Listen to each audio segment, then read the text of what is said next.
What is up, everybody? Welcome to this week's episode of the Dense Pixels podcast. I'm one of your hosts, Brad. We are now 405 episodes later, a professional fucking podcast because we have graphics and everything. It only took almost 9 years, but we're here. We made it. I'm joined by Micah. Hello. And a wandering vagrant came in off the podcast street. I'm a drifter at this point. Yeah, pretty much. What's up? What's up, Terrence? Nothing much. Yeah. I'm alive. I'm here. Wearing a festive shirt? Yeah, actually, Jay gave me that. You bought this shirt. Yeah. The Nakatomi Plaza Christmas party of 1988. I wonder if anyone gave out those Christmas party shirts after that Christmas party. Don't know if I'd want it. So it's been a while since you've been on the show. Because it's a light news week, because it was Thanksgiving in the U.S. last week, there wasn't a ton of news to talk about. What have you been playing, and has any of it been really good? Yeah, I play a lot of indie games now because I'm poor, and those games are very cheap. And I also went back to a game that people gave a lot of shit when it first came out, but they fixed all of the glitches and everything. Days Gone. I went through that entire game. I finished it. I beat it. That game's really good. Mm-hmm. It's a very good game. It was underrated. I mean, maybe not when it first came out, but since they fixed everything, it's pretty dope. Like, I got engrossed in the story. The combat, surprisingly fun. Like, taking out those... Remember when they had the trailer for that game? And he was taking on, like, a giant horde of freakers. That's what they call them in that game. That's not bullshit. That's literally... That's not bullshit. You actually fight, like, hundreds of them at any given time. And it's it's kind of fucked up because they give that portion of the game towards the end. But if you try to do it in the beginning of the game, you wouldn't be strong enough to take on 600 of those things to clear out the horde. But it's a really good game. It's as far as everything else, I played a bunch of fighting games, still play Power Rangers. I bought Melty Blood. I didn't hear anybody else either one of y'all talked about that at all. I don't think that was on anybody's radar. It's a fighting game. What else? I also finished Mortal Shell. Mm-hmm. That's a Demon Souls, a Dark Souls type game, indie game, very good. I'm downloading Death's Gambit right now. It's another indie game. It came out 2 years ago, but they added like 7 more hours of content to it, and it just came out on PS4 finally after 3 months. I played a bunch of shit. Like, it would take me like an hour to go into everything I played and finished, and I still have my PSVR. Remember when you said, I think Carrie was like the 5 people that still own a PSVR? The 2 games that came out this month, or was it last month? I had them already. I had all of the games that came out. I already own them, and I've finished them. And I'm like, it's cool, but they're very good games. One is the roguelike. It's The Persistence. It's very good. One of the better games on it. One of the better looking games on PSVR also. There's a game that came out a couple months ago, or last month, called Song of Smoke. Very good. These are all video games. It's just a lot of shit. I don't have a fucking PS5 yet because every time I had the money to get one, I couldn't get it. So, fuck Sony. I mean, just go beat up Cam. Like, Cam has one. You could just take it from him. I'm pretty sure. Just tell him to bring it with him next time he visits. That I haven't seen online, and I know he's on my friends list. So he got it the same way Micah got it. He signed up with Sony. Yeah. I ain't seen that nigga on there once. So you're saying not Cam, JTD. You're saying JTD basically bought this thing just to put on airs. Yeah, you know, I ain't seen him on there. Did he all fancy. Yeah, just because he got money, he can do whatever he wants. Just because you live on a compound and have a library in your house, and you gotta. It's really not. It's really not. He's not joking. I don't know if you've seen his house, Brad. I've seen pictures of it. He is definitely He is definitely Alabama rich for sure. What Brad is not telling you listeners is that when he says he's seen a picture of JTD's compound, he's saying he's seen it from Google Earth. from the zoomed out view as well. Look, if I wanted to live in rural Alabama, I too could have a house that's that grandiose. Maybe. Now, I have a very serious question about Days Gone. Do you enjoy the filling up the gas mechanic? Because it seems like something that would really, really get on my goddamn nerves. Right? The gas cans and everything that you find, like, they don't run out. Now you can't carry it with you. So what's the point? No, your bike runs out of gas, but like they have gas stations strewn about, so you never really, like, in the beginning you might run out if you're not paying attention, and it did happen to me like twice, and then you gotta kind of roll your fucking bike back, which kind of sucks. It fucking sucks. But like after it happened twice, and that game is about 40 hours long. It's long. I was like, I'm playing through the game. I'm like, yo, how fucking long is this game? It took me about 35 to 40 hours to beat. So, but it's still very good. I was say, and I played it. Yeah. No, so I said I have an unserious question. Are you now going to go back and watch Sons of Anarchy now that you've enjoyed the story of Days Gone? No. Yeah. Nah, I'm good. But like the characters were cool. I mean, yeah. It was a gruff protagonist, Deacon St. John. What article was that? Yeah, I remember that stupid fucking article. Niggas need to relax. But no, it's actually a really good game. And I can see it being very good on the PS5 because 60 frames per second, 4K. It's a very pretty game also. Like, the game looks really fucking good considering the studio that made it was like 100 people. Yeah. So. And Hades is good. Hades is great. Come on. You don't love Hades? I don't love it. Like, really? I've played so many roguelikes. Like, it looks very pretty. Yeah. Like, I thought that you would like get wrapped up into that game.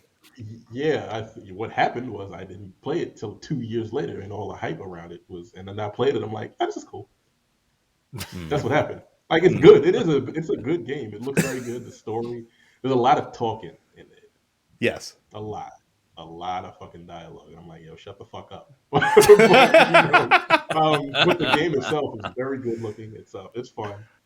I never finished it yet. I played it for like 3 days, and I just went on to something else, to be honest with you. I'm not even gonna lie. I wasn't disappointed. I was just kind of like, oh, this is it. Cool. That makes me sad. It was our game of the year last year. Yeah. Me and Mike. Yeah, I loved it. I loved it. Well, that's the only game you played in that genre, right? Kind of. It was the first game I played in that genre. Since then, I've gone the opposite direction. I've now been getting into the roguelikes since playing. I have. You know how you make folders? Yeah. In PlayStation P. I have a folder would have like 15 of them. I also have an insane amount. Now, where do you draw the line between like roguelikes and like dungeon delvers? Because like Moonlighter, I don't consider a roguelike. Like, I consider that like a delving game. Yeah, that's a dungeon. Moonlighter is really fun. I almost kind of like Moonlighter more than I like Hades. To be honest with you, I don't know. I like the shopkeeping aspect of it. Like, you bring back the shit that you got, and then I have a ton of money in fucking Moonlighter, so I just need to get the material to create better armor. Yeah. But the line that I draw is like, I don't like games because there's roguelike and then there's roguelike, right? Yes. Roguelike is like, if you don't make it, you got to start the fuck over again. You don't carry anything over. Those drive me crazy. I think Enter the Gungeon is kind of like that. Yeah. I think Enter the Gungeon is a roguelike because like when you die, there's really nothing. The only thing you unlock in Enter the Gungeon is you unlock more weapons that you can find. And that's kind of how Curse of the Dead God is also. Yeah. You just unlock better weapons that you bring back into the dungeon with you. So those I finished Curse of the Dead Gods also. But no, I don't say it's not bad. I didn't say I hated it. That's just that like I didn't get into it like everyone else did. I am Again, it's probably the best looking roguelike out there because I think I like. I also got Transistor too when it was like $3, which is it's a great game also. Like they haven't made a terrible game yet. no, certainly not. Supergiant, Yeah. All of their games have been excellent. I'm looking forward to when you do get a PS5 because I'm really much like we thought you would really enjoy Hades. I think you're also going to really enjoy Returnal. Yeah, when you I've get seen home. gameplay. I don't know about that one. How difficult? Did you finish it? I have not finished it. It's very difficult. It's to me like, and again, my context, Micah can speak to this more than I can. It feels like, well, I guess I was gonna call it like a DMC game with guns, but I guess that's what Vanquish is, and it's not like Vanquish, but it's like that level of difficulty where it takes a lot of precision and skill. Yeah, It's not like DMC at all. I was about to say It's more of it's got way it's like a third person bullet hell game. I like bullet hell games. Well, there you go. There you go. Yeah, you might like it. I don't know why I bought it. I don't know why I bought it. The funny thing is, look, my 40th birthday was in March of this year, and I've gotten to the point now where I really don't like playing hard games anymore. You know? Like I don't. Like, they just drive me fucking nuts. I don't have the patience anymore. I'm old. I'm fucking old, and I'm like, yo, like I used to wear it as a badge of honor to be able to beat new old games. Now I'm just like, yo, fuck this game. Again, Hades is not super difficult, but like I haven't finished it. I think I made it to like the third or fourth. How many levels are there? There's four worlds total. I've made it to the third level several times, and then like just chaos on the screen, and I can't see what the fuck I'm doing, and I'm like, oh fuck this game, and I stop playing it. That's what happened with that game because there's a lot going on. Like as beautiful as it is, it gets to a point where you almost can't see your character, and that's like, to me, I'm like, that's fucked up. It's not my fault that I missed that little fucking whatever it was that hit me because I couldn't see it. It was a pink butterfly. That's what hit you in the third world. Sure, whatever. I don't know what it was. I can't tell half the time. And that just kind of I think that kind of soured me because I'm like, I hate not being able to see what the fuck I'm doing when you're playing a game where you need like absolute precision to not die. And it happens a lot to me. That's funny because I'm going the other direction. Like I'm starting to embrace and enjoy the difficult games. Like I'm like sitting here like fucking rubbing my hands together. Like, oh, Elden Ring comes out in February. I can't wait to play that shit. It looks incredible. Like, I've never cared for a Souls game before ever. I've seen people say it's not as difficult as like the previous. So it's like right, but it's a good entry point for people that haven't gotten their face kicked in yet by a FromSoft game. So ever played Bloodborne? No, not yet. I own it though. Have you ever played Michael?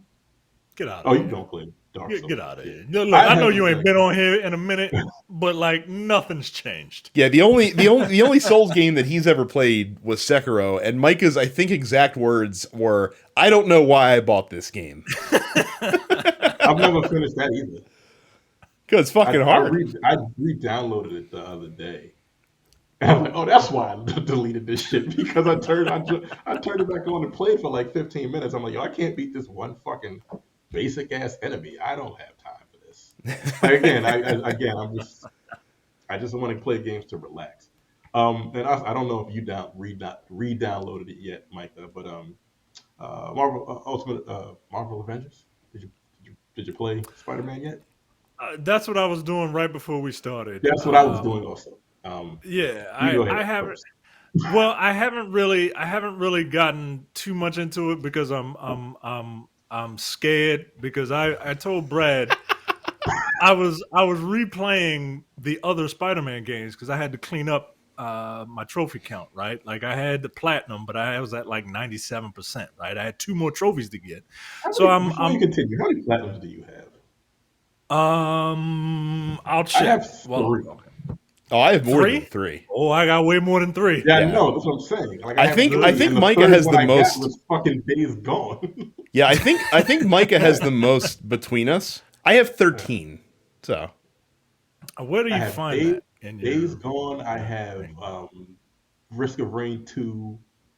Risk of Rain 2. Wow. Yeah. It wasn't that hard. Was it It's not? just, I need to get back into that game. my longest run in Risk of Rain 2 was 3.5 hours. Because once you get to a certain point, it's just not getting hit by that one bullet that will fucking kill you. Well, yeah, because I guess when you get to a certain part, like the difficulty is not really the difficulty. Like you can sit in a corner and just let their fucking, like I did it with the engineer that has the turrets. I just sat next to the turrets and it did all the fucking work for me. Every level. Just sat there. I could have got a drink. But like one thing will take you out. 23. Christ. Yeah. 23. There's one other one. There's one other platinum. And Spider-Man. The first Spider-Man. So those are the 3 platinums I have. But anyway, continue. But yeah, I was playing Spider-Man and I'm like, God, I love this game. It's so amazing. This is just wonderful. This is the perfect game for me, right? And then I boot this up and first thing I see is I go to the marketplace and I see all these god awful butt ugly suits for Spider-Man that they have the nerve to charge $9, $7, $8, $9 for these hideous looking suits. And I'm like, yo, this is, I mean, just gross. And then I just popped it on and I was playing the little challenge room and I just like, yo, what am I doing? What am I doing? It's time to get my 100 gigs of space back. That shit is 87 gigs. Yeah, it's time to clean it up because I can't imagine there would be another character that I would ever want to play in that game. And they recently just like updated all the power level cap and added a raid that, you know, I don't know a goddamn soul that plays this game. So who am I going to raid with, right? And I just don't want to do it. I can't do it anymore. So I played him. I went through the challenge room and all, yo, this nigga sucks. As you're playing in the challenge room, yo, he's terrible. I'm like, yo, this like might be the worst DLC character they've had. And Kate Bishop is not good. She's not, yo. She's not. But I'm like, yo, this is Spider-Man, my nigga. Like, what are you doing? But that's what I'm saying, yo. I'm like, yo, it's Spider-Man, yo. Like, it's literally the Marvel poster boy, yo. Like, he's the face of it, yo. This is bad. He doesn't have a story mode. It's just when he shows up, it's just like a comic book panel. And I'm like, yo, they just was like, fuck it, we don't have time. Imagine if you're a person who last year when that game came out bought like let's say you play on PC normally or you play on Xbox normally and you specifically bought it on PlayStation just for Spider-Man, and then this is the release that you get. This is the Spider-Man they get. This is the Spider-Man that you get. This is wild. But the thing is, I'm like, okay, this nigga's I don't know. I might just like uninstall this again because every time when Black Panther came out, he was the best. He's the best character to come out. Next to Clint. Clint is probably the best. Hawkeye he's the best character in the fucking and you game. know how I feel about bow and arrow characters, yo. They are fucking overrated, but he's amazing. He's the best character in the game. Like hands down. Like he takes no effort to just clean a whole fucking room out by himself. Right. And then he can do damage, he can do support. Like Jesus Christ, yo. Like right. And then Black Panther like Black Panther is my favorite because nigga. But I don't know. But Spider-Man is like between Spider-Man and Kate Bishop, like it's a tie between the worst. But he like if you get past the training room and actually level him up, like he starts out terrible. I'm at level 20 and I have almost all of his moves unlocked so far. He gets better. Like he actually plays like Spider-Man's supposed to play, like he's flipping around and all kinds of crazy shit. But the thing is, the game's not designed for Spider-Man. So like when he's web swinging on nothing. Which of course you gotta expect that because there's literally just open sky in that whole game. So you pick the New York level to make it seem like he's swinging from building to building when he's really still not swinging. Maybe those are just helicopters up there. He's swinging on a bunch of helicopters. All right, whatever. Yeah, but he's actually like I'm at level 20. He gets better.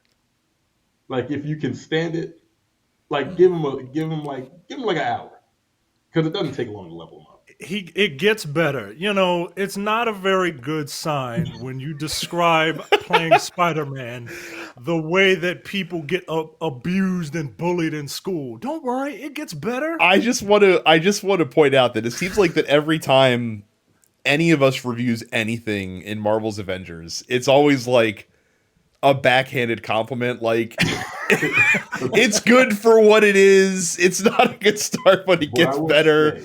There are positive aspects about this game, like the story's good. Like it's like never the ultimate thing about the Avengers game is the issue has never been the characters.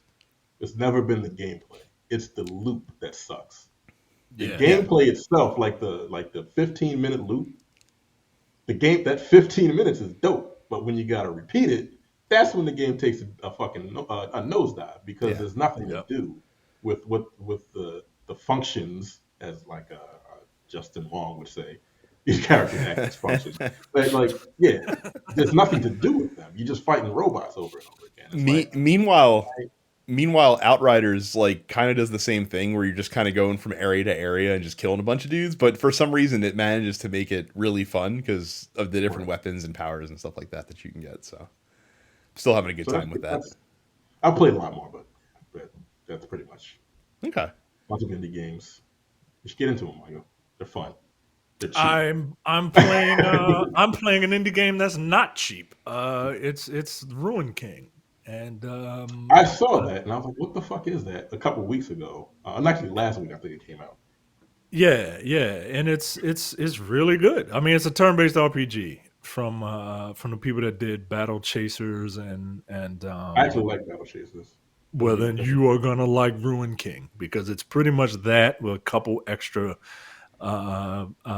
systems thrown on top of the RPG combat, but if you like Battle Chasers, you're going to love Ruin King. Yeah. Very cool. Oh, I played Scarlet Nexus also. That game's fun. Yo, I played a little bit of that too because it's on Xbox Game Pass. Kind of wish I bought that. Like it's really that's good. It's good. I'm about 20 hours into it. Let me tell you that Scarlet Nexus intrigued even me, the non-anime fan, when I saw previews for it, and then I saw the reviews were like, yeah, this is very much like an anime style story, and I'm just like, well, I'm out, but it looked the gameplay looked fun.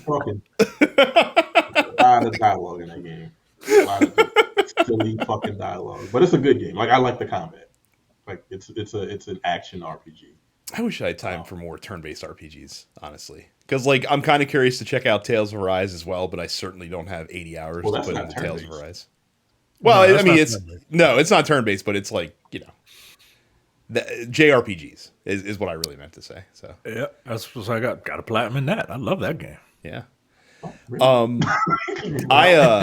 I've revisited. Well, actually, I shouldn't say revisited. So Darkest Dungeon was on sale on the Switch, and I bought it previously on PlayStation and not played a ton of it. And it very much is like a Switch game to me.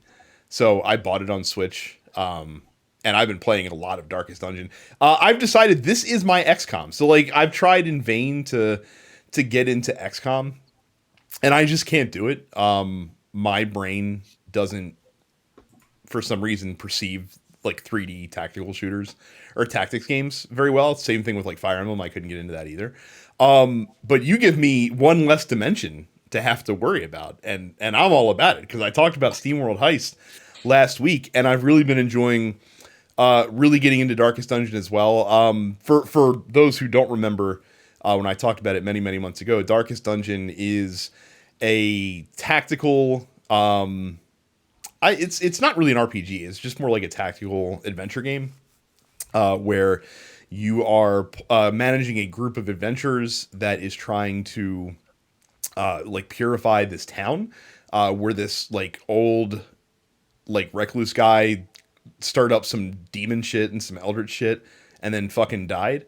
So you're kind of like exploring his estate and diving into dungeons and finding monsters and loot to build up your party and, give them XP so that they can tackle more difficult challenges. But it adds a bit of extra degree to it, because not only can you physically get injured, your characters can when they go into the dungeons, but they also have to deal with like the psychological horrors of the dungeon as well. So they take stress, and then when they come back to town, if they get too stressed, they'll get like an affliction that will give them a major debuff when you go. But then when you come back to town, you can pay money to have them go get really fucking drunk, or go to a brothel, or go pray at church, or flagellate themselves just to make them feel better and to kind of like de-stressify to get them ready to go back out on another adventure.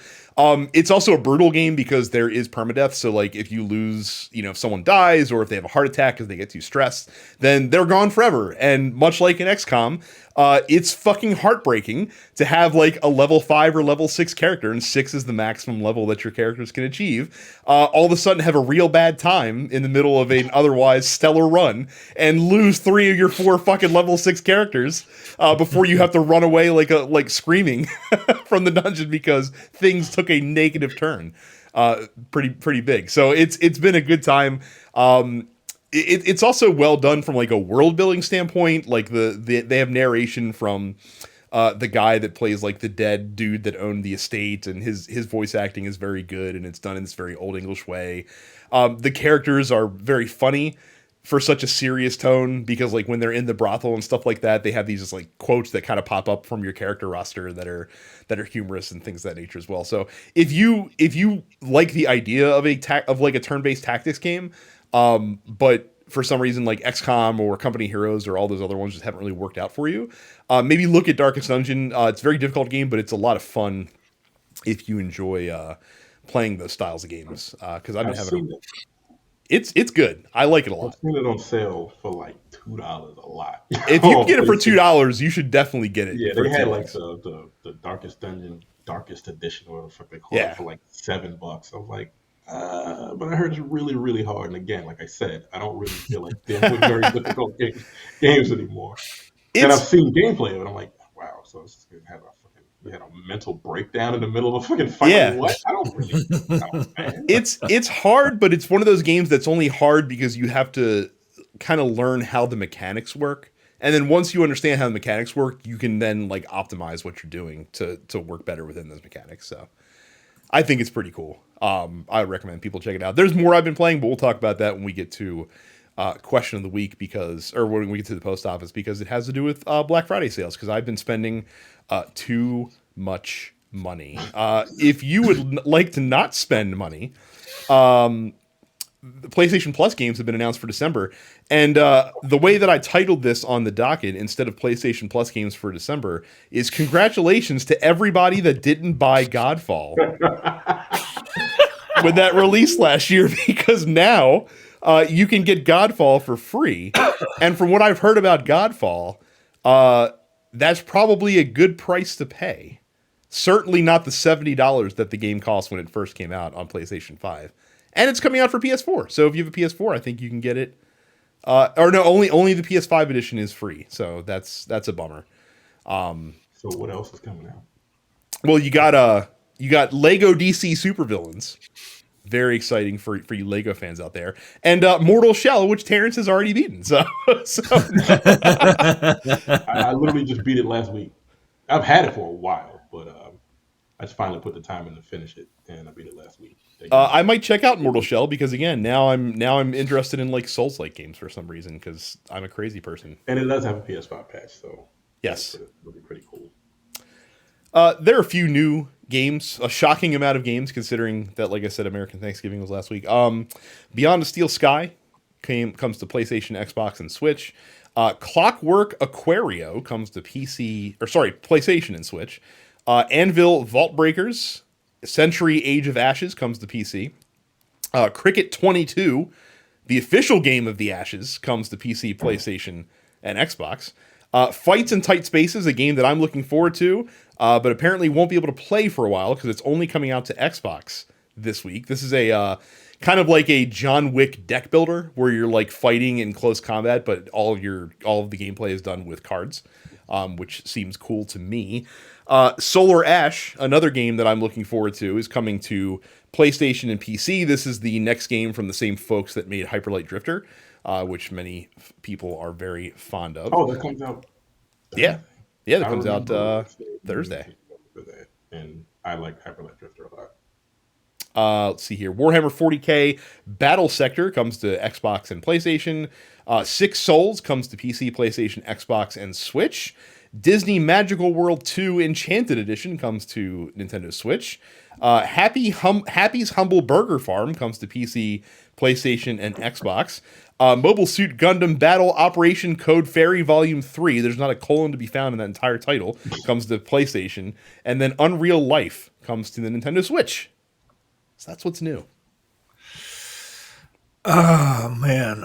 I was trying to think of something funny, but but I can't. So go to densepixels.com/fans to hop into our Discord, and you can do a lot there. If you got a stream that you want to pimp, we got a streams channel. You wanna talk to us about European soccer? We got that. We got it all at densepixels.com/fans. Go to youtube.com/densepixels and subscribe. You can see our fancy new graphics. Mm-hmm. You can see the original holy trinity of video game podcasters, the only threesome that you need to care about on the internet. When you look up threesome on the internet, you'll see us. I would be fucking pissed. Go to youtube.com/densepixels, click the subscribe button, and then click the bell, and then click all. That really helps us out. And click the like button for every video. Do that, please. Subscribe to all of the podcasts wherever you get your podcasts, including the Nerdpocalypse, Black on Black Cinema, Coming Distractions, the weekly preview episode of the Look Forward Political Podcast, and then go to densepixels.com/premium. Give us $50. We'll give you a boatload of podcasts, including the Airing of Grievances, which Jay and I have started back up again, and I'm going to try and get him to record one this Thursday. No Time to Bleed. We're talking about doing the next movie with Brad. The Men with the Golden Tongues. I'll talk to Brad, see if we can do something in December for Metal Gear Solid 3. Upstage Conversation.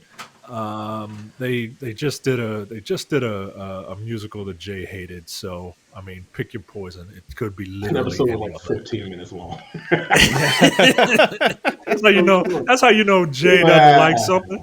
When Jay, the blowhardiest of blowhards, does not want to talk about something, you know he did not like it. And the full episode of the Look Forward Political Podcast. Those generally run about 2 hours because that's something that he does like to blow hard about. Densepixels.com/premium. And yeah, the Look Forward Political Podcast is live, and not live, but it's not live. but it is on video now. So. It is on video. So it too has fancy graphics. Not as fancy as ours though, I'll tell you. There you go. So there's no way that this supposed Mass Effect Amazon series isn't going to be dog shit, right? I don't know, man. I don't know. I like some Amazon Prime shows. I just don't like everything they put out, right? like they have a lot of stuff out, and I only like maybe like 2 things. Like, I forget that Amazon has a Prime streaming service. Mm-hmm. What's on Amazon? You got Marvelous Miss Maisel, right? That's Amazon, right? That's it. That's my number one. Jack Ryan's pretty good. Jack Ryan, yeah. I like Jack Ryan. That's the I could take it or leave it. I could take or leave Invincible. Hunters. A show where Al Pacino's playing a Jew. What? You never seen it? Yeah, the Hunters is like it's based on a comic book where it's like a team of like people hunting like neo-Nazis or something. So it's good. I don't know if it's offensive, but I'm not Jewish, so I don't know if it's offensive. Like I think Jay's talking about it. That's the good. I That's a good got. show. I mean, Oh, gotta watch it, the boys, of course, is on Oh yeah, Amazon. The Boys is on The Amazon. So boys. they got a Yeah. bunch So of stuff on there. three. That's pretty They're three solid. for me. Yeah. They're But three for me. this is a sci-fi, and I don't know. I still trust them because it's a Amazon has video all the money game. in the world, right? Yeah, I still trust it because it's a video game property. Like again, we've rarely seen video game properties done justice on. And apparently, the new Resident Evil is dog shit. I mean, It's who's like surprised about that? worse than the fucking Frankly, it's shocking they continue to make this, but I guess they make their Double money back. So Anderson. yeah, Yeah, I don't know. Like again, like you said, it's a video game property, and they don't do them justice. But then again, like it's a video game, it tells its story in right. very long form. So why? What are you gonna? I mean, people say The Expanse was very good. Like I read that first book and I enjoyed it, but I never got around to watching The Expanse. It's not a game. Yeah, I know, but I'm saying, right? Like it's a space opera, right? Like But let's is that just Amazon? yeah, that's on Amazon. Yeah. And I'm hoping. I don't think it was. I'm Was it hoping, on Amazon first? no, No, it was no, on like it was- It was like Sci-Fi. a sci-fi or something. Then it got canceled, and then it came back on Amazon. So I'm hoping that, like, because Mass Effect is not difficult to do, right? Especially when the playbook is laid out for you in multiple forms, right? Like Mass Effect essentially is Star Trek, right? Yeah, It's Star Trek without the philosophy, right? Like it's there, and then you got a whole world to play with, so you can. I feel like it should be easy to translate the Mass Effect toys into a Star Trek format.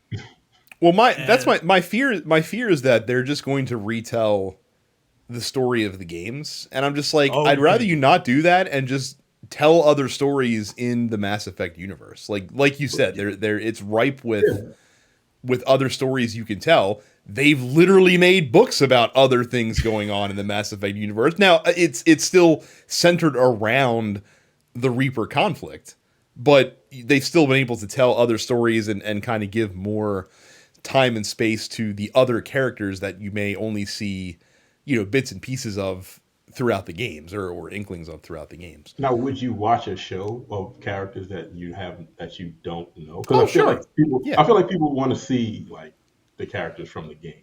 I mean, I played Andromeda, so What if they did that? What if this was like, you know what, we made some books, but now we're gonna make a whole Mass Effect Andromeda series, and they're like, oh, you mean like that show that had Kevin Sorbo? They're like, no, not Kevin Sorbo, just Mass Effect Andromeda. It's gonna take place in the Andromeda galaxy. There was a syndicated show that Kevin Sorbo was on called Andromeda. I don't think it was very popular. Certainly not as much as Hercules was. Vaguely remember. Yeah.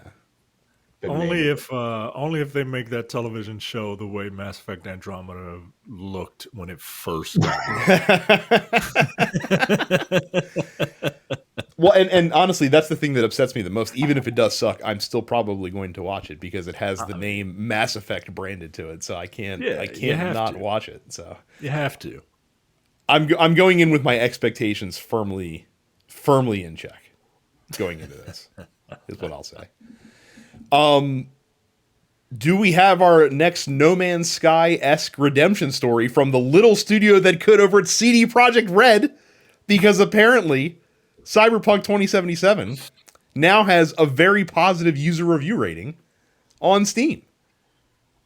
Because they put it on sale for like no money, and everyone bought it, and people were that maybe didn't play it before, hadn't played it since it launched, were the beneficiary of a year's worth of bug fixes. And they were like, oh, it's actually not half bad once the bugs are fixed. once it's actually in playable condition on the optimal platform to play it on. I think people really just want to love this company, even though they're just like every other corporation, right? Like you don't need to love corporations, but I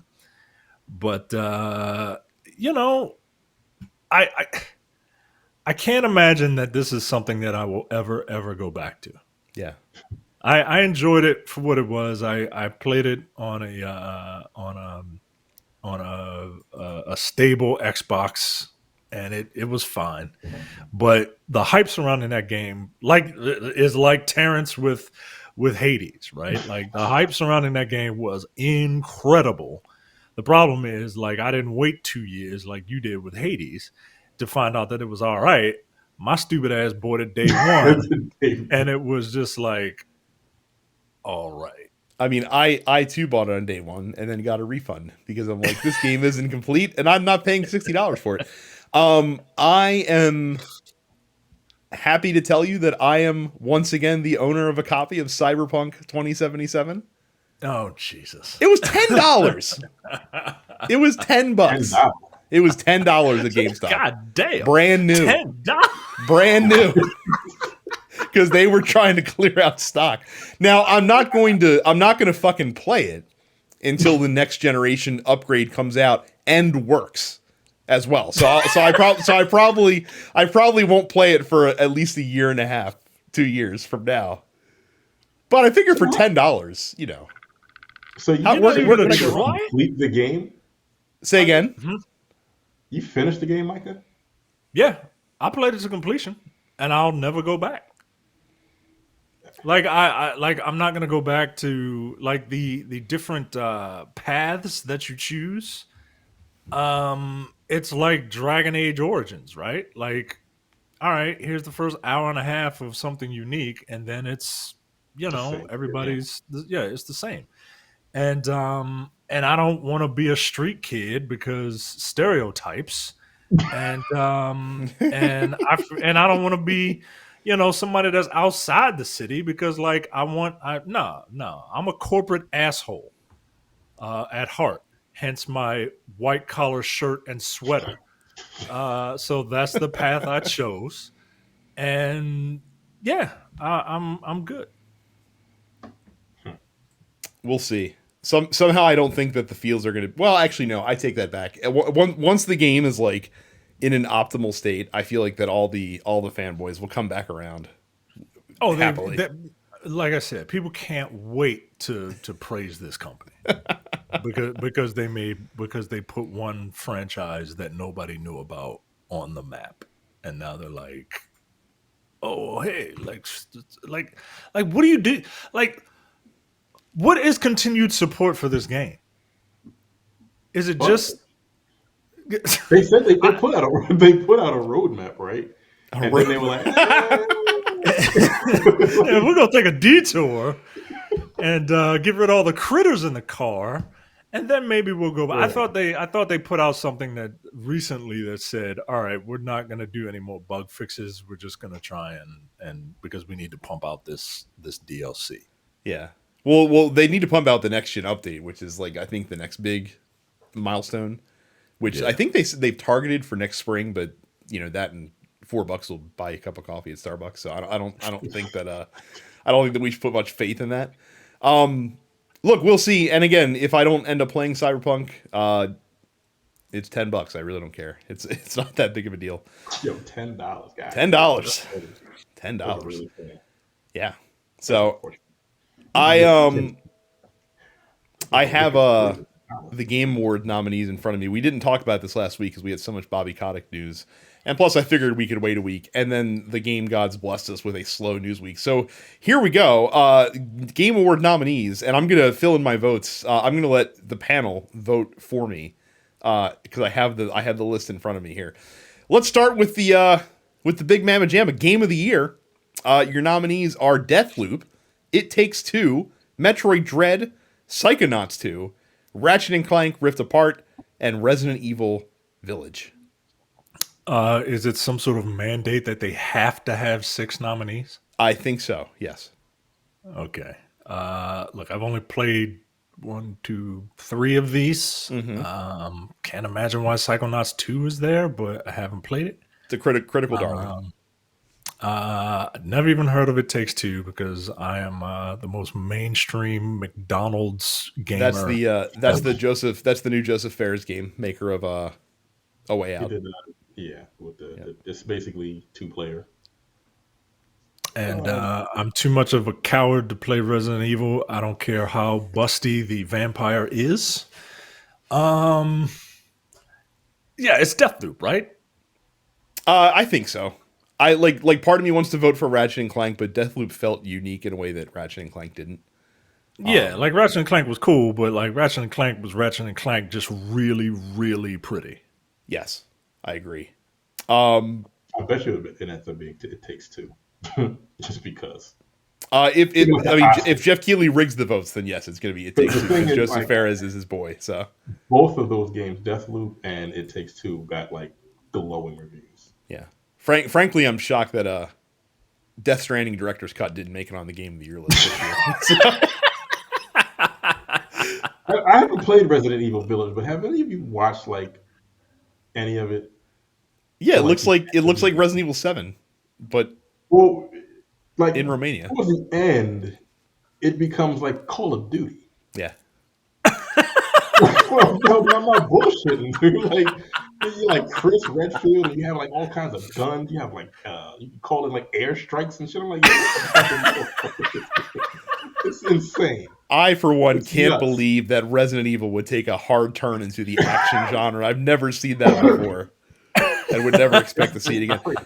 Does he fight some kind of like rock monster at the end of the game? Because that would be wholly appropriate. He fights like a tank. Does he made of rocks? Might as well be. Does he roundhouse a T-Rex like Leon did? Oh right, that did happen in 6. Insane. Best game direction awarded for outstanding creative vision and innovation in game direction design. We have Deathloop, It Takes Two, Returnal, Psychonauts 2, and Ratchet and Clank. I've only played 3 of those. Game direction, I mean, it's either Deathloop or Returnal, right? And I feel like it's got to be Deathloop again. Like if you're talking about innovation and creative vision. One of these is good. I'm telling you, because I've played games like Deathloop. I've seen Deathloop. It looks cool, but I feel like It Takes Two is going to win one of these. Like because the people, like the reviews I've seen for It Takes Two, they're like every level is completely different. Yeah. From the level you played before. Nothing. I think anything the same in any level that you play this. Terrence, I think you're right. I think best direction is going to be the consolation prize for whichever of those two games does not win. So I'm being serious. Like the voters game that shit half the time. Yeah, I feel like Returnal might have a chance, but like it's a rogue like and Hades won that like last year or some shit. Micah, you get to decide this because you've played 3 of these, and you'll have opinions on them. Best narrative.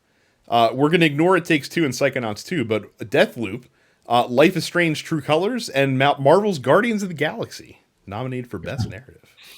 I have only played 2 of those. Oh, you haven't played Life is Strange yet? I'm shocked. No, I didn't play Life is Strange yet. I want to play it. I just don't want to pay full price for it.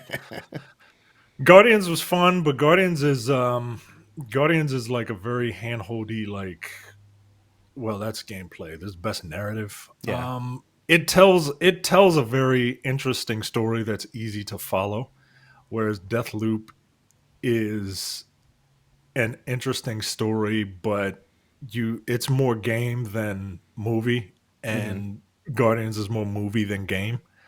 So if they're going for best narrative, if it's just between those two, I wouldn't be surprised if Guardians got it. Okay. But I don't think it will. Well, I voted for Guardians of the Galaxy because you think it should be Guardians of the Galaxy. So, well, there you go. Best art direction: The Artful Escape, Deathloop, Kenna Bridge of Spirits, Psychonauts 2, Ratchet and Clank Rift Apart. Between Kenna and the Ratchet. I think it's got to go to Kenna. It's a small team. It's like 3 guys worked on that game. It looks like a fucking Disney movie. Dude. Yeah, like it looks really good. So I'm going to vote for that. Best score in music: Artful Escape, Deathloop, Guardians of the Galaxy, Nier Replicant, and Cyberpunk 2077. What? Come on, man! Like it doesn't deserve anything, right? Like no, it doesn't. Cyberpunk shouldn't be in any of these, right? No, it should not. Like you don't get to be celebrated when you put out a piece of shit. Like as good as the game might end up being, you don't get this like I think that's why it's nominated for No best Man's score in Sky. music. That'd be like putting No Man's Sky in a running for anything that year that it came out. No, it didn't deserve it. As ambitious as it was, yeah, okay. Ambition doesn't get you fucking trophies, right? What if they had a most ambitious failure of the year game award? That would work. I would love that to be an award. So they're including music and score, Yes, or soundtrack and score. yes. Well, I haven't played any of these games, so I don't. I mean, yo, don't give it to Guardians just because it's got a bunch of '80s music, yo. That you hear for like 10 seconds at a clip. Right, right. Like it's not.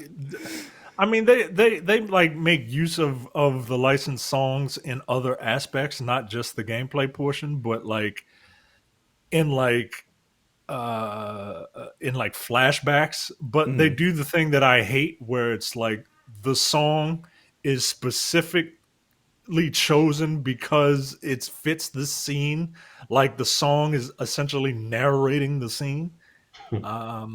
It just doesn't. I don't know, give it to Deathloop because it sounds like '60s jazz, man. Come on, man. It's got a pretty killer soundtrack.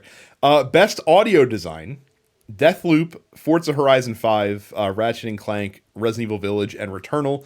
I am overruling any picks here for Returnal because that game is a masterclass in audio design. I was about to say, I've heard that was one of the things that all the reviews say, like the sound design. Yes, it's amazing. It's incredible. Best performance, aka we have to get one big name among several other actual voice actors. Eric Amori as Alex Chen from Life is Strange. Giancarlo Esposito as Anton Castillo, Far Cry 6. Jason Kelly as Colt Vaughn, Deathloop. Maggie Robertson as Lady Dimitrescu, Resident Evil Village. And Ozioma Akaga as Juliana Blake in Deathloop. Look, Giancarlo Esposito, everybody loves that guy. He's a really great actor. Don't give it to him. Okay. He's not. Just don't give it to him. He's a fine actor. Don't give it to him. Everybody, put your penises away, and don't give it to the woman who portrayed Lady Dimitrescu. Please. She wasn't even in the game that long. No, she wasn't. I don't know. I don't know much about Erica Mori. There's something about her name that I really like, so I'm pulling for her. But don't vote for her. I'm going support black women here. I'm voting for Juliana's voice actor. I think she was a highlight. It's one of the two, and let me tell you something, yo. Jason Kelly as Colt Vaughn is the most accurate portrayal of a black man that I've ever heard in a video game. I could not believe it. Like, as soon as he woke up on that beach, he was just like, "What the fuck, huh?" Like he just like it is the performance is delivered with such like it's hard being a black man, Brad. It really is. and I can't say that I know the struggle, Mike. I'm sorry. So like there's a lot of like but wait, what? Why? What am I doing here? Nah, yo, this ain't right. Something is wrong. Like, nah, yo, it's the most accurate portrayal of a black man I've ever seen. Give it to both of them. I can't give it to both. I voted for her though, because I think that Juliana's performance is really good. So then give it to her because it's the most accurate portrayal of an antagonizing woman that I've ever seen. It's a joke. It's a joke. Best ongoing game. This has to go to Final Fantasy 14, right? Sure. Based on how well they managed like the immense growth this year. Yeah. So absolutely. Yeah, plus it's the only one of those I've played. Destiny 2 not nominated. Best indie. Loop Hero, which comes out on Switch this next week. I'm very excited about that. Kenna Bridge of Spirits, Inscription, Death's Door, and somehow 12 Minutes, the game that got shit on by everybody, got nominated. Everyone was like, yo, this game sucks. Yes. Nah, don't give it to 12 Minutes. 12 Minutes is a massive disappointment. I'm hearing a lot of good. So the problem is I haven't played any of these.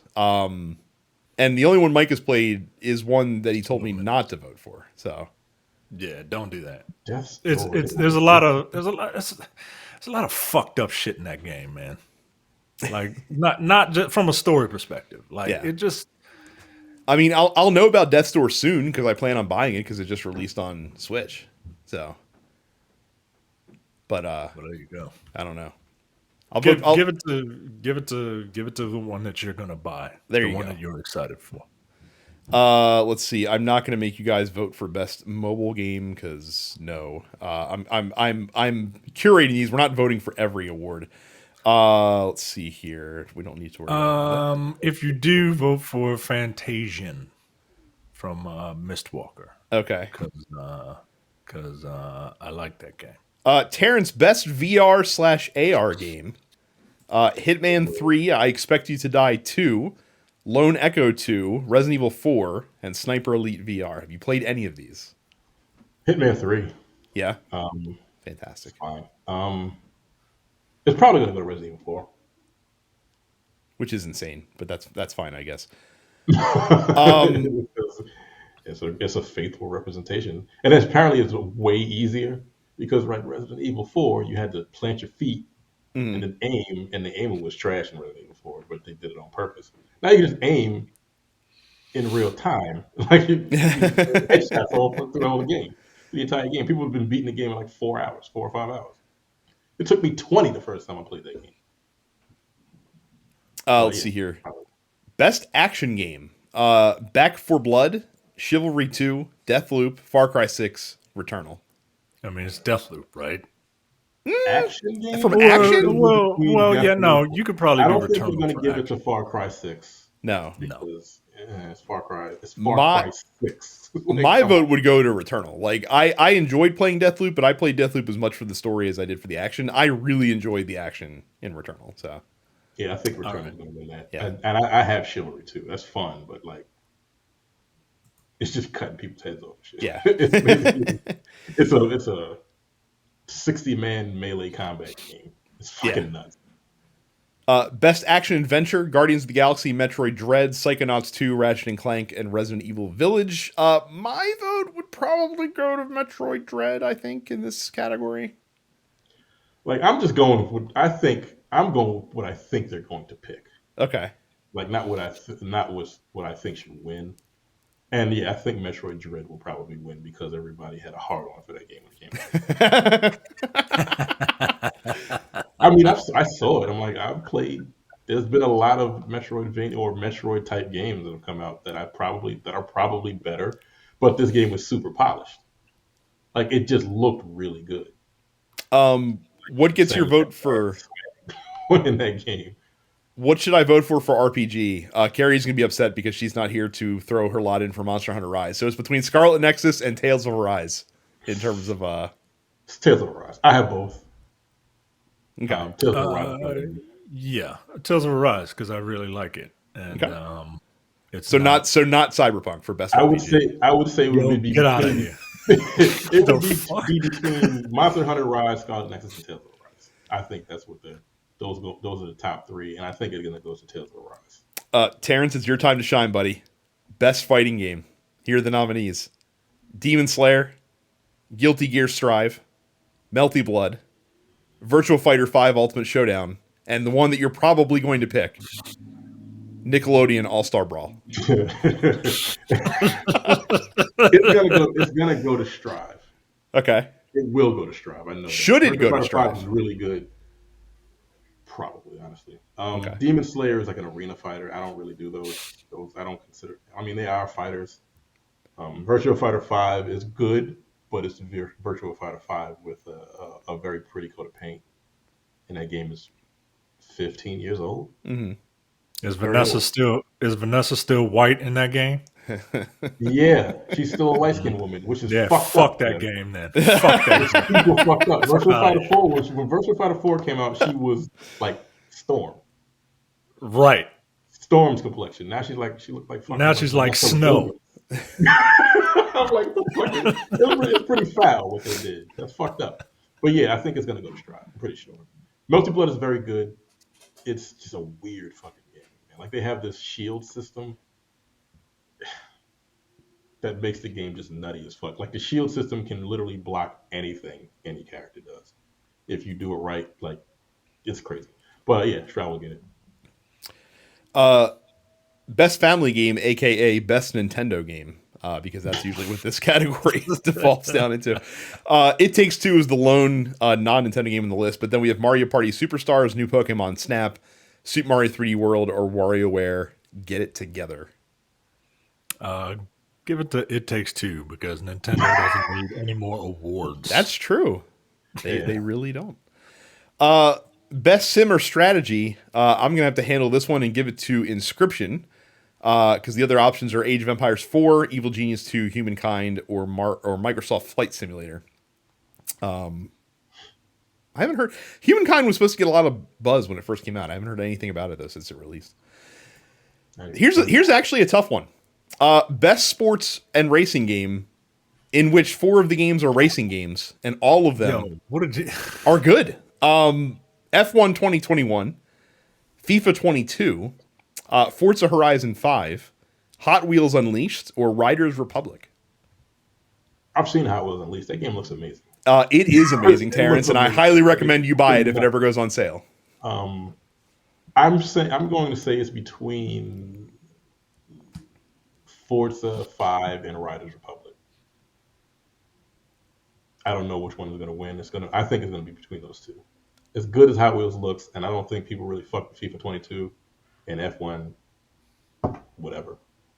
You know. Forza was the talk of, like, Forza was the game talked about as the biggest snub as far as Game of the Year. Like, people think it should have been nominated for Game of the Year, and it wasn't.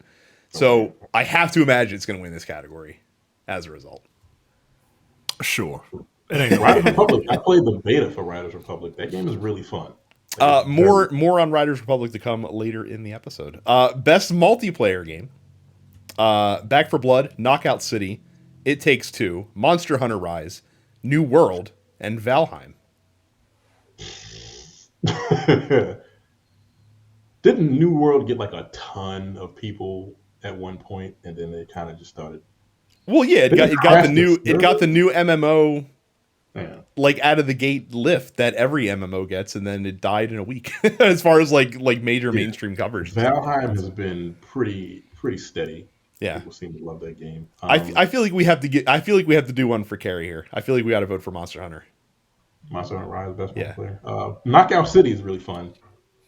That's what I hear. Blood I heard was a little disappointing, so I don't think that's going to win. And I feel like It Takes Two probably is going to get other. It's going to win something else. Yeah. We don't need to worry about Content Creator of the Year because I don't even know who these people are.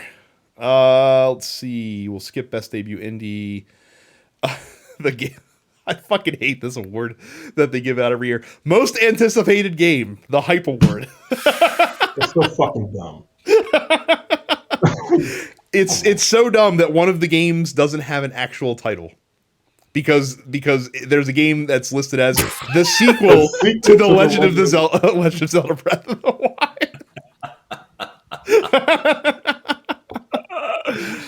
Oh, my vote goes to Elden Ring. So it's the one I'm the most intrigued by. Let's see here. We can skip. I think we're past like the categories that we need to care about. Best esports game? Yeah, I'm not voting for any of that crap. So yeah, I think that's it. That's it. We did the awards. We did it. Best esporting event? Okay, what are you giving? All right. Bullshit. All right. Get out of here. Evo. The fuck? Those are the awards. Those are the awards that get handed out before, like during the pre-show. These are the technical awards. How is Evo not in any of these? Because Evo didn't happen last year. It didn't happen. It got canceled last year.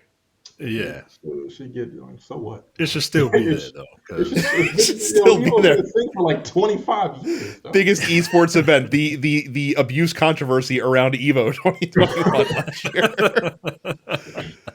So,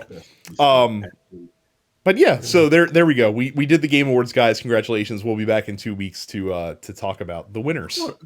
Okay, I'm sorry. Real quick. Best esports coach, James Crowder. What? His name is James, quotation mark, open quotation, Crowder, close quotation, Crowder. I'm assuming they're spelled like, differently. No, it's not. No. So wait, so because they call him Crowder, they had to specify it as a nickname, even though it's also his last name. That's fucking hilarious. I think it has absolutely no imagination. What's your esports name? Crowder. But that's your last name. Yes. Oh shit. That's funny as fuck. What the fuck? I don't know any of these people. I don't know any of them either. You know who else you don't know? Jeff Bezos. But you should help him out by going to densepixels.com/Amazon. I'm really bad at the segues, guys.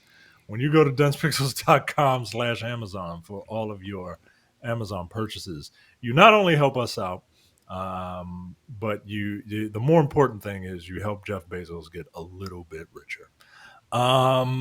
Going there, and what was the last thing I bought? I think the last thing I bought was a camera lens from last time. What was the last thing my wife bought?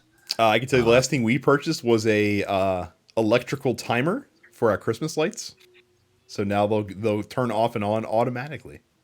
That's what we had to do. That's what we had to do the other day. We had to because somebody wants lights out front. So that's what we did by going to densepixels.com/Amazon. It's a short post office week this week, which again, fine by me. We're all in the post-Thanksgiving malaise. Leonardo asks me, Micah, and Carrie to do a mini-sode of Men with the Golden Tongues on the James Bond versus Austin Powers epic rap battles of history. I feel like I've seen this before. I feel like I've seen it, but I can't remember it.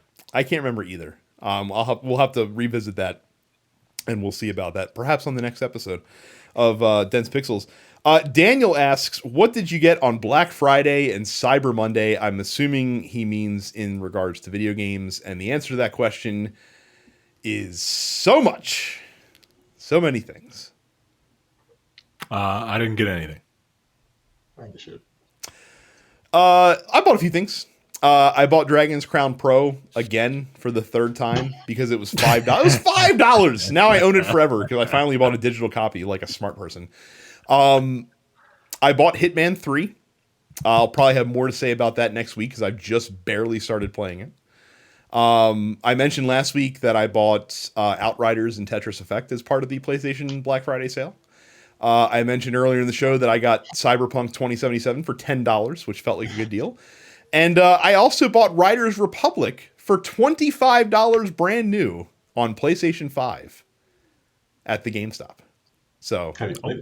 I'm not. I literally just ordered it yesterday. And I got a hard copy because I had to get that price. So I'm still waiting for it to be shipped to me. So I will like I said, that one's one to keep on the back burner. I also played the beta when it was out, and it was fun, but not like $60 fun. But it's $25 fun, and I'll definitely get $25 worth of play out of it for sure. So yeah, I bought a lot of stuff on Black Friday, as I do because I can't resist a good sale. That's my fatal weakness when it comes to video games. Finally, Cam asks, he's officially put over 20 hours into Assassin's Creed Valhalla in the last week or so. He even got my Viking to join the raid crew. Question is, do you think all the games in these, or do you all think the games in the Assassin's Creed franchise will ever go back to a smaller feel like the original trilogy, or will they likely always be games with so much shit to do? That's a trademark of the Ubisoft open world game at this point. Is just to litter the map with junk to do. And I don't see them ever going back because it is something that you can put on the back of the box, that you can tout as a hey, look at what we were able to do with this technology. We were able to create, this gigantic landscape, and there's always something to do. When I beat Far Cry, I thought that was it. Like, nope, that's not it. Even though, spoiler alert, Castillo is dead. he still has loyalists. So every week we're gonna make you come back and play and cut. Nah, I ain't doing all that. Yeah. But no, they'll never go. They'll never go smaller. Not at this point. If anything, they're going to go bigger. Like we've already heard the rumors about the Assassin's Creed Infinity connected universe game that they want to come out, or shared world game that they want to come out. So if anything, it's going to probably head the opposite direction. Which again, I don't know how I feel, because it like an Assassin's Creed Destiny actually sounds intriguing, but I don't know in practice what that'll look like, and I don't necessarily trust in an Ubisoft studio to deliver an engaging experience that's not trying to constantly gouge me for money. Yeah. So we'll see. Like, I'm sure like the first thing you can buy in Assassin's Creed Infinity is, would you like to buy an XP booster for $15? I'm like, yes, because I want to save time and energy, but but how dare you sell this to me, you jackass? That's really fucked up. It is. But they just throw that so much into a game that they will charge you $10. Yeah. To get an XP booster, so you don't have to spend as much time in the game that they created. I will say, compared to Odyssey, Valhalla felt more reasonable in terms of XP gains without a booster. I don't think I got a booster in no, I didn't get a booster. Or did they give me one for free? Because I bought like the Ultimate Edition for like $10. They probably gave you the booster for free. I got the Ultimate Edition for like, I think it was like $15, $20. It had all of the DLC, but that was last year. Yeah, I put like 70 fucking hours. I'm sure you did. Like when I played Odyssey, I was like, I started the game, and I was like, I don't think I need the booster. And then like I got to like character level 12, and all of a sudden like all the activities like jumped up to like recommended level 14. I'm like, oh, that's what you're doing to me now, you sons of bitches. I don't think I've ever had that issue. Yeah, they must have given it to me for free. Yeah, they did. Did it feel like you were leveling up properly? Like I was leveling up as the game was going. Plus, I was doing a whole you bunch got of it. I always like I see stuff on it. Like I'm like you, when I see shit on the map, I just gotta go do it. Which is why I put so much time into it. Like I got to the point where I finished the main game, and I started the DLC, and I'm like, I'm just burned out. I can't. It's 100 gigs. That's a shame, because the DLC in Odyssey is really good, actually. I got halfway through which DLC was it? The Atlantis DLC? It was one of them. I beat one of them, and then I got halfway through where you're in a completely different land. Mm-hmm. Which one is that? I think that's the Atlantis one. Well, no, the Hades one, I think, is where you're in a completely different area. Okay, that may have been it. There's like nothing but like hills, like there's cliffs with waterfalls all over the place. Oh, that sounds like Atlantis. Yeah, I don't know. I don't remember, but I was like, I'm playing through this. I'm like, I can't do this anymore. I'm only 80 hours in. I got to turn this off. Well, and that's the thing. Like, I put 75 hours into Valhalla, and I beat the main campaign. And I was like, let me put this down, and maybe I'll come back and finish up like some of the other like the other pathways, like all the assassinations and shit like that. And I just can't do it. Like I can't because I know that getting back into that game is going to be another 40-hour investment. And I'm they don't know how to pace. They don't know how to pace their games, man. They really, really don't. Like you get a game like that, you get a Ubisoft open world game. That better be the only game you playing all year. Because I've played that shit for about a month because of other stuff that I was playing. Yeah, but it's man. Good. It's very good. I was shocked at how much I really enjoyed Odyssey, but like that title. It reminds me of like playing an Assassin's Creed game is like going to Fogo de Chao. Like when you're there, it's fucking amazing, and you're just like, oh man, like this is incredible meat, and they have so many options, and just keep that I'm keeping the card green, just keep that shit coming. It's gonna be fucking incredible. And then when you're done, you're just like, oh my god, I can't imagine going back to Fogo de Chao ever in my entire life.